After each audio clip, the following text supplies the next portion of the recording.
Obulapuram mining company కేసులో ఎట్టకేలకు తీర్పు వెలువడింది. ఓఎంసీ కంపెనీతో పాటు మిగతా 4 నిందితులకు శిక్షలు ఖరారయ్యాయి. 7 ఏళ్ల జైలు శిక్ష, 10,000 రూపాయల జరిమానా విధించింది. అదేవిధంగా ఓబులాపురం మైనింగ్ కంపెనీకి 2 లక్షల రూపాయలు కూడా జరిమానా పడింది. ఇద్దరు నిందితులుగా ఉన్నటువంటి సబితా ఇందారెడ్డి, కృపానందకు మాత్రం కోర్టు క్లీన్ చిట్ ఇచ్చింది. అయితే ఈ కేసుకు సంబంధించి సుదీర్ఘమైన విచారణ ప్రక్రియ అటు దర్యాప్తులోనూ అది కోర్టుకు సంబంధించిన విచారణ ప్రక్రియలోనూ సుదీర్ఘంగా జరిగింది. జేడీ లక్ష్మీనారాయణ గారు అప్పుడు సిబిఐ హైదరాబాద్ జోన్ జాయింట్ డైరెక్టర్గా ఆ టీంను నడిపించడంతో పాటు ప్రతి విషయంలోనూ ప్రత్యక్షంగా పాల్గొని ఈ కేసుకు సంబంధించిన ప్రతి అంశంలోనూ ప్రత్యక్షంగా పర్యవేక్షించారు. కాబట్టి ఈ కేసుకు సంబంధించిన పలు విషయాలను లక్ష్మీనారాయణ గారితో చర్చిద్దాం. Sir, congratulations sir. ఎందుకంటే మీరు ఈ కేసులో ఇన్వెస్టిగేషన్ టీంకు డైరెక్షన్స్ ఇవ్వడంతో పాటు మీరు డైరెక్ట్గా కూడా చాలా సందర్భాల్లో పాల్గొన్నారు. మొత్తం ఈ కేసు అంటే ఇద్దరిని నిర్దోషులుగా ప్రకటించారు, 4గురికి శిక్షలు ఖరారయ్యాయి. ఈ జడ్జిమెంట్ని మీరు ఎలా చూస్తారు? డెఫినెట్గా మైనింగ్ అన్నది ఒక రాష్ట్రానికి ఆదాయం సంపాదించే ఒక వ్యవస్థ.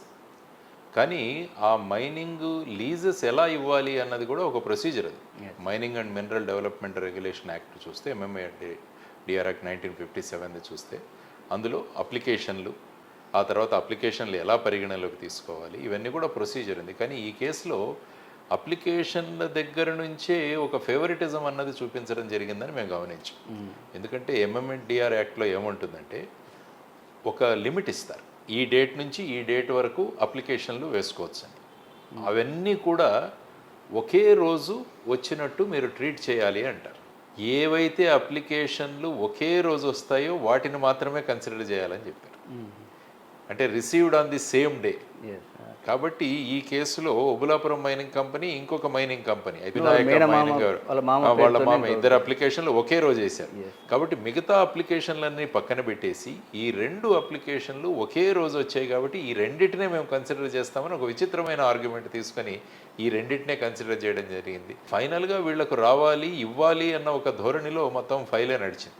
అంటే సరిహద్దులు వచ్చే ఒక ప్రశ్న. అంటే మనకి ఇచ్చిన సరిహద్దు ఇంత, కానీ వాళ్ళు ఫారెస్ట్ ఏరియాలోకి వెళ్ళి మైనింగ్ చేయడం ఒకటి జరిగింది ప్రధానంగా. తర్వాత మనకు లీజింగ్ లేని చోట కూడా చాలామందిని భయపెట్టి అక్కడి నుంచి, ముఖ్యంగా కర్ణాటక ఈ ప్రాంతాల్లో చేసి అక్కడి మైన్ చేసింది ఈ మైన్ నుంచి వచ్చిందని చెప్పి, ఈ మైన్లో అసలు లేదు, ఒక మైన్లో ఉంది, ఇంకో మైన్లో లేదు. ఆ 2వ మైనింగ్ని ఎందుకు ఉపయోగించుకుంటానంటే వాళ్ళు ఇల్లీగల్ మైనింగ్ని జస్టిఫై చేయడానికి.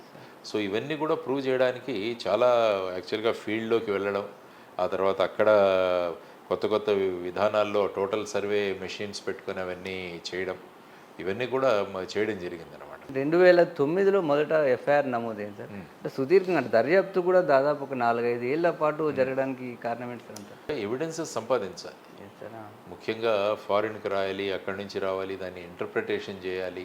తర్వాత ఏంటంటే టోటల్ ఈ సర్వే కూడా జరపాలి. అంటే సర్వేలో మళ్ళీ బౌండరీస్ ఫిక్స్ చేయాలి, మళ్ళీ వీళ్ళు మధ్యలో ఏదో సరిహద్దు అన్నది ఒక నినాదం కూడా తీసుకొచ్చారు. ఇలా రకరకాల విధంగా దీన్ని ఎలా స్టాప్ చేయాలి అన్న దాని గురించి కూడా చాలా ప్రయత్నాలు జరిగాయి. కానీ ఇన్వెస్టిగేషన్ టీమ్స్ కానీ, ఇన్వెస్టిగేటింగ్ ఆఫీసర్స్ కానీ, అప్పుడున్న డిఐజీ వెంకటేష్ గారు కానీ, ఆర్ఎం ఖాన్ గారు ఇన్వెస్టిగేటింగ్ ఆఫీసర్, వారంతా కూడా దీన్ని ముందుకు తీసుకెళ్లారు. ఒక జాయింట్ డైరెక్టర్గా నేను ఎక్కడెక్కడ నా అవసరం ఉందో వాళ్ళకి సపోర్ట్ చేస్తూ, ఎందుకంటే గాలి జనార్దన్ రెడ్డి అన్న వ్యక్తి కర్ణాటకలో చాలా పవర్ఫుల్. ఆయన మినిస్టర్గా కూడా ఉన్నారు. తర్వాత బళ్ళారిలో ఆయన ఒక స్థావరం, ఒక అడ్డా. సో అక్కడికి వెళ్ళి తీసుకురావాలి అంటే ఆల్మోస్ట్ మా ఇన్వెస్టిగేటింగ్ ఆఫీసర్స్కి, సీనియర్ ఆఫీసర్స్ సపోర్ట్ ఉండాలి. గాలి జనార్దన్ రెడ్డిని అరెస్ట్ చేస్తే తప్ప కేసు ముందుకెళ్ళదు, దర్యాప్తు డిస్టర్బ్ అవుతుందని మీరు చాలా సందర్భాలు కోర్టులో కూడా చెప్పారు. ఇప్పుడు అలాంటి పరిస్థితుల్లో గాలి జనార్దన్ రెడ్డిని, శ్రీనివాస్ రెడ్డిని అరెస్ట్ చేసేటప్పుడు మీకు అంటే ఎదురైన సవాళ్ళు ఎలా ఉంటాయి? ఏ విధంగా? సవాళ్ళు ఏం లేదు, ముఖ్యంగా ఏంటంటే సీక్రసీ అన్నది చాలా మెయింటైన్ చేశాం. అక్కడికి వెళుతున్నంత వరకు ఎవరికి తెలియదు. ఇన్కమ్ ట్యాక్స్ ఆఫీసర్స్ అని వెళ్ళాం మేము. మా వేషము, తర్వాత వచ్చేసి మా ఐడెంటిటీ, ఇవన్నీ కూడా మార్చుకొని వెళ్ళాము. కాబట్టి అక్కడ ఎవరికి అనుమానం రాకుండా, ఎందుకంటే అతని ప్రభావం వల్ల మన ఐడెంటిటీ డిస్క్లోజ్ అయిపోయిందంటే అతను వెళ్ళిపోవడానికి కూడా అవకాశాలు. కాబట్టి ఎటువంటి సర్ప్రైజ్ ఎలిమెంట్ అన్నది చాలా ముఖ్యం. కాబట్టి ఆ సర్ప్రైజ్ ఎలిమెంట్ని మెయింటైన్ చేస్తూ తీసుకురావడం జరిగింది. ఆ తర్వాత ఇక్కడ కోర్టులో ప్రవేశపెట్టడం జరిగింది. రికార్డ్స్ చాలా ఉన్నాయి, వాటన్నిటిని కూడా స్టడీ చేయడం. ఎందుకంటే ఇదంతా కూడా కృష్ణపట్నం పోర్ట్ నుంచి వెళ్ళింది. సో అక్కడ ఎంతెంత వచ్చింది అన్నది ఆ క్వాంటిటీ, ఎందుకంటే ఒక క్వాంటిటీకి అరైవ్ అవ్వాలి మనం మొత్తం. సుమారుగా ఐ థింక్ 884 కోట్ల రూపాయలు వీళ్ళు ఇల్లీగల్ మైనింగ్ చేశారన్నది ఫైనల్గా కన్క్లూడ్ చేసింది సిబిఐ. ఆ తర్వాత ముఖ్యంగా ఈ కేసుని కోర్టులో ఎవిడెన్స్ ప్రజెంట్ చేయడము, ఆ తర్వాత కోర్టుకు కావాల్సిన దీంట్లో అక్కడ ఆర్గ్యుమెంట్స్ చేయడము, ఎందుకంటే అవతల వైపు నుంచి కూడా గట్టి అడ్వకేట్లే ఉండిన్నారు. వారిని ఇక్కడున్న మన లా ఆఫీసర్స్ వీరందరూ కూడా గట్టిగా ఎదుర్కొని, నిందితులు అంత బలవంతమైన శక్తివంతులుగా ఉన్నప్పటికీ సాక్షులను ఏ విధంగా ఒప్పించి కన్విన్స్ చేసి మీరు ఛార్జ్షీట్తో పాటు కానీ కోర్టులో కానీ ఏ విధంగా చేయగలిగారు? ఇదేంటంటే ముఖ్యంగా మీరు చూసుకుంటే టెక్నికల్ ఇన్వెస్టిగేషన్ చాలా చేసింది. మేము రంగంలోకి దిగేసరికి ఇల్లీగల్ మైనింగ్ అయిపోయింది. సో అయిపోయిన దాన్ని ప్రూవ్ చేయాలి. మేము అక్కడికి వెళ్ళిన తర్వాత పెద్ద గోతులు కనిపించాయి. సో ఈ గోతులు తవ్వకముందు పొజిషన్ ఎలా ఉందన్నది చూపించాలి. దానికోసం అప్పుడు రీసెర్చ్ చేస్తే అప్పుడు మన ఎన్ఆర్ఎస్సికి వెళ్ళాం, నేషనల్ రిమోట్ సెన్సింగ్ సెంటర్కి వెళ్ళి అక్కడ వాళ్ళని అడిగి, ఇక్కడ ఏంటంటే అక్కడ ఉన్న మన కెడస్ట్రల్ మ్యాప్స్ అంటారు, వాటికి రిజల్యూషన్ చాలా తక్కువ ఇక్కడ. కాబట్టి అక్కడ మేము మళ్ళీ రీసెర్చ్ చేస్తే తేలింది ఏంటంటే ఈ యుఎస్ దగ్గర ఇలాంటివి ఎక్కువ రిజల్యూషన్స్లో బాగా ఉండే మ్యాప్స్ ఉన్నాయని చెప్పి అక్కడికి మళ్ళీ లెటర్స్ రాసి, ఆ తర్వాత అక్కడ కస్టమ్స్ డ్యూటీస్ అన్నీ పే చేసి ఆ మ్యాప్స్ అన్నింటినీ కూడా ఇక్కడికి తీసుకురావడం జరిగింది. సో ఇదంతా కూడా టెక్నికల్గా చాలా ముందుకు తీసుకెళ్ళాం. 14 years బ్యాక్ ఇంత ఇప్పుడు గూగుల్ మ్యాప్లు గూగుల్ ఎర్త్లు ఇవన్నీ వచ్చేసాయి. అప్పుడు భువన్ మ్యాప్స్ అని ఉండేవి. భువన్ అని మన ఇండియన్ శాటిలైట్స్ యొక్క రిజల్యూషన్, ఇంకా ఇంత రిజల్యూషన్ అంత గొప్పగా రాలేదు, అందుకని అక్కడికి వెళ్ళాల్సి వచ్చింది. కానీ ఇప్పుడు కోర్టు కన్సిడర్ చేసింది. అది ఇల్లీగల్గా జరిగిన కార్యానికి ఈ విధంగా శిక్ష పడితే ఏమవుతుందంటే మిగతా వాళ్ళలో కూడా ఒక భయం కలుగుతుంది, ఇలా చేస్తే మనకు శిక్షలు పడతాయి. శిక్ష పడకుంటే ఏమవుతుందంటే ఏమీ అవ్వదు అన్న ఒక ధోరణి వస్తే ఏమవుతుందంటే మళ్ళీ భూగర్భంలో ఉన్న మన సంపద ఏదైతే ఉందో దాన్ని విచ్చలవిడిగా చేసే అవకాశం ఉంటుంది.